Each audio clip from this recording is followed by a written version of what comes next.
body. But your work, I was surprised to find out that puffins, which I knew were up in the far north, and they're very migratory birds. I had no idea they were here in the Pacific Northwest, and that they would show up in the San Juan Islands. I mean, this was quite a revelation to me. They're rarely seen in the San Juan Islands, and they are far north, almost into Canada, and they are rare to find, very rare. But they're not in the. I've never seen one in the San Juan Islands per se. It's north of the San Juan Islands, which would be past Stewart. And if you're looking at there's a map in the book, past Susha Island, but below the Canadian border. So, but it is very rare to find them there. And then you have photographs of the mallards, which you see a lot of them here in the Pacific Northwest. We have Canadian geese, but we have so many species of birds that often we're not even aware of. And I was visiting with a friend yesterday who is an avid bird watcher. He sits in his living room, and he lives on the edge of a golf course, and he has his handy-dandy binoculars and his bird book, and he keeps records on what he sees. He told me in his backyard he's seen 20 different species of bird. Now, that's bird, but ducks, he's not near any water areas, and you've got an eider duck, which is an incredibly gorgeous bird. I mean, the markings looks like soft blue, purple, green, yellow, red. I mean, this is the mallards are gorgeous anyway, especially the males.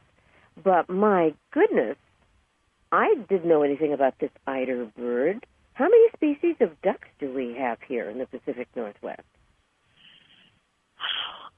I really don't know. I do have one of the eiders in my book, which is rare to find, but I don't know how many species.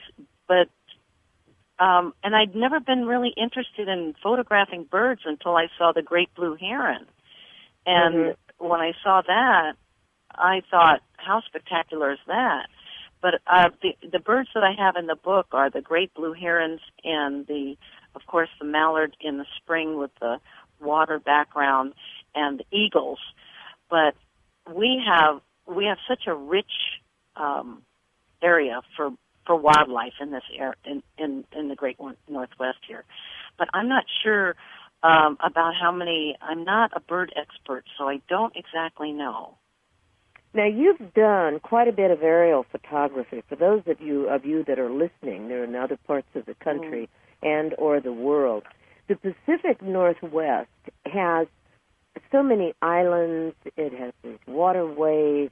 And when you're flying over it, it's almost magical because of the lushness of the green and the environments that you see below you.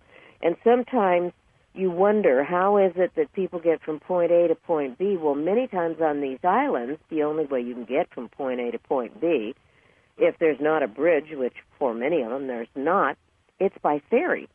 And there are people that will live in certain areas, and they take these ferries into Seattle or into certain dockings where they can then travel or commute to wherever they want to go.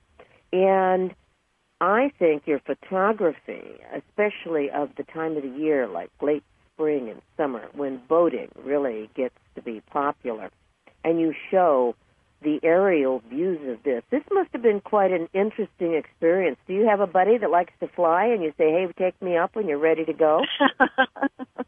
Well, you know, the first time I was asked to do some aerial photography, it was for a person who had put a book together that had drawings of the marinas, and he asked me to get photographs of all the marinas from Olympia to Bellingham. And so I said, okay, I can do that. And I do have a friend, his name is Dr. Dieter Zuby, and he has a plane, and when the weather is good and he's able to fly, we go up And I have become so enamored with aerial photography that, and you're going to be the first to hear this, that my next book is going to be Above and Beyond. That's what it's going to be called, of the Washington coastline and beyond. Mm-hmm. So the pictures you see are some that I thought were quite striking, because every time I go up to do an aerial shoot, I come back with about 450 images. So it's difficult to pick which ones I think should go in the book by the time I get down from the air. But I'm also going to be working with I am working with a helicopter pilot right now in Friday Harbor, and we're getting up close and personal, even closer than what you see here. And the aerial photography is quite spectacular. I've had people who have been boaters in the area for quite some time look at the photograph and they say, "Oh, that's where we're going from place to place," because it doesn't look the same from the air as it does from the water. Absolutely true. Now I want to ask you a question. I see people with cameras when they're in planes, the commercial planes, and they're taking photos through the window, and I look at it and I go, my goodness, that window is so scratched. How in the world do you expect to get a good picture? When you're in a small plane and you're flying around with your friend, or when you are in a helicopter where you're taking this, how do you keep your camera stable so you don't have all of this wiggle-waggle stuff that makes it impossible to even see what you took a picture of? Well, first of all, I don't shoot through a window, and the window is basically out in the airplane. We fly in a Cessna 182, and it's a fixed high wing, so I can shoot below without any obstruction. And the window, he unscrews the window, and it's up and out of my vision. When I fly in a helicopter, we fly with the door off, completely off. And there is quite a vibration.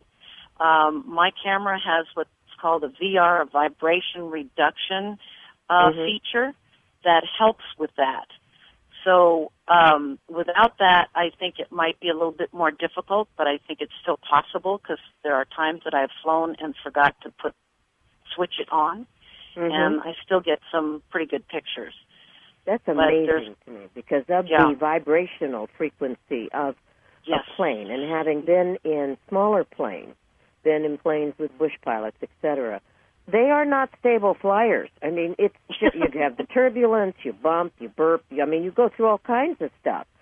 And I just go, how did you do it? So it's interesting. Now, for someone who might be listening to this show, who said, oh, I just love photography. This sounds like something that is so interesting. And I know it's a passion for you. You absolutely, thoroughly enjoy it. This book is just absolutely magnificent. What would you say to someone that might want to explore this? Because your book, San Juan Islands and Beyond, this is a story of your journey and the photographs that you've acquired here in the Pacific Northwest. But what would you say to someone that's on the East Coast or living in Europe or any place in the world, if they would really like to get into it? What would you recommend that they do?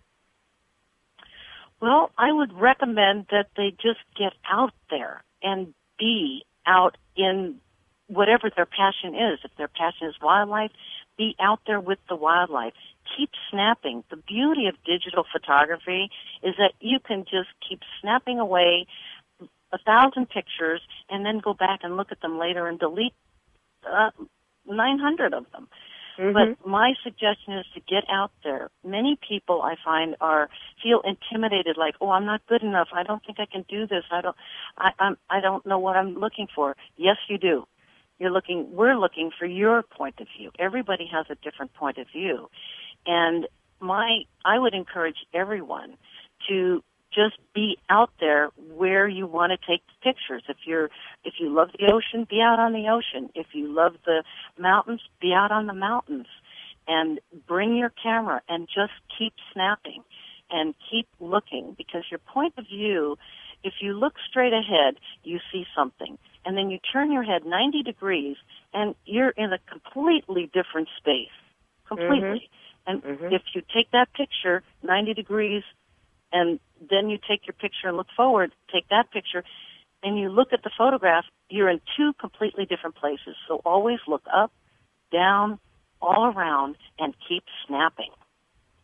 Well, your book is absolutely gorgeous, and it's very important for my listeners to know that a large portion of the sales of the book you donate to local outreach programs and animal rescue organizations such as the Whale Museum, NOAA, the ASPCA, the Red Cross Disaster Relief, World Wildlife Fund, the PCC Farmland Trust, Cascade Animal Shelter, and other local animal shelters. So this is more than just taking photographs for you. One, you are exercising your creative skills in a wonderful, wonderful way. You tell a story with your photographs, which I think is terrific. And then also, you really honor and respect the environment that you're living in and are very supportive of those groups that you've gotten to know.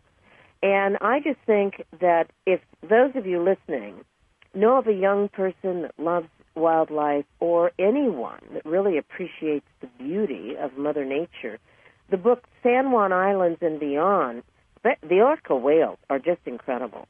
And you have all of this sunsets, you have some photos on the herons, of course the orcas as I've mentioned, and so much more. Not only does it show the Pacific Northwest in a magnificent way, but it also shows the feeling of the photographer for the subject matter that she has chosen to explore.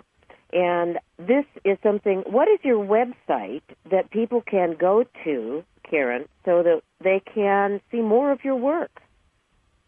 They can go to photos, PHOTOS, happen, HAPPEN.com. If they want to see a preview of the book and kind of flip through some pages, it's published by HerMajestyPress.com. Mm-hmm. HerMajesty Press.com. So you've got two places you can go to see some absolutely magnificent photography. Photos Happen. Excuse me. I couldn't read my writing. PhotosHappen.com, and also go to HerMajestyPress.com. And you'll be able to see all of her work, and it's just a feast for the eyes. I think you'll really enjoy it. Karyn King, thank you very much for being my guest today. I wish you nothing but the best as far as your work goes, and I look forward to your next book that you're going to be putting up. Be sure you send me a copy. I will. Thank you very much. You are welcome. This is Donna Seebo. We're taking a break. We're going to come back in just a moment.